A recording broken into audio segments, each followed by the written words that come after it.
Hello, and welcome to week 7.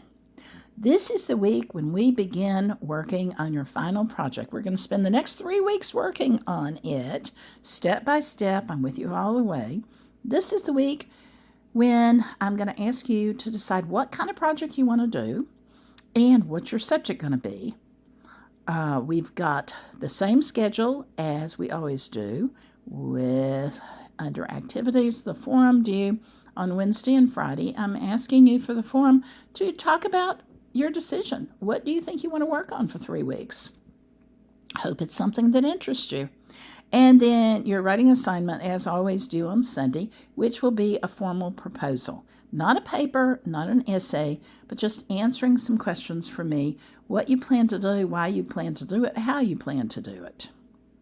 Now, the choices I've given you in terms of projects here, these names might not be familiar to you. Don't let them scare you. These are actually common genres that are used in technology, in government, in science, in academics. The first one is a white paper. Isn't that a funny name? This comes back from the days when everything was in hard copy, before computers, nothing was digitalized.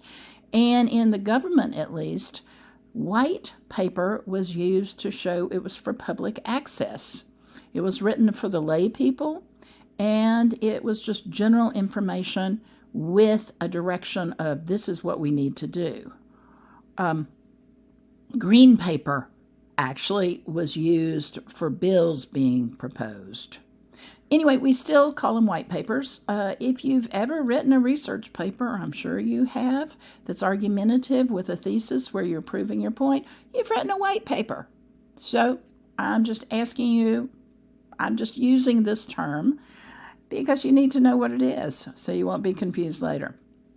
That's just a research paper, argumentative, talking about something that needs to be changed or done or something.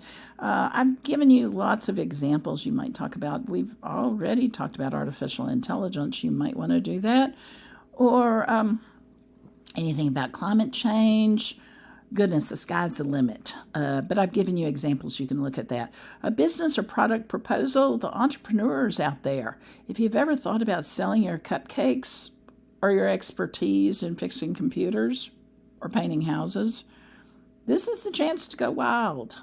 If there's a product that you'd like to sell, do you knit hats? Do you make placards? Just play around with it. Have fun. Again, I've given you lots and lots of suggestions. Case study. Case study is when you talk about something that's an individual situation, person, event, business, whatever, and apply it to something broader. I've given you some examples. I've given you lots of examples there. You might want to think of companies in particular. Starbucks, for instance, that started in Seattle, I think, someplace in Washington, and now is worldwide. Some bad examples, well, if you consider Amazon a bad example, Tesla, maybe not. Actually, they're worth looking at to see what can happen. You might also think of actions. Think of the particular that makes us think about the wider range of possibilities. People building houses on floodplains, and then they flood. What is that all about? Cities expanding into forests, and then the wild animals don't have any place to go. Goodness, at LCC, we have cougars ending up in our parking lot because we have food trash there, and also we've taken over their land. So case study, there again, I've given you lots of examples. Remember, too, that on May 19th, this Friday, is the deadline for schedule changes. Now is the time to look at your grades, see if they are where you want them to be. Now is the deadline for all LCC classes if you want to change grades from a letter grade to a pass, no pass, or if you want to withdraw with a W instead of an F. Or a D, or whatever. Anyway, let me know if I can help you in any way. I'm excited to find out what you want to work on. Talk to you later.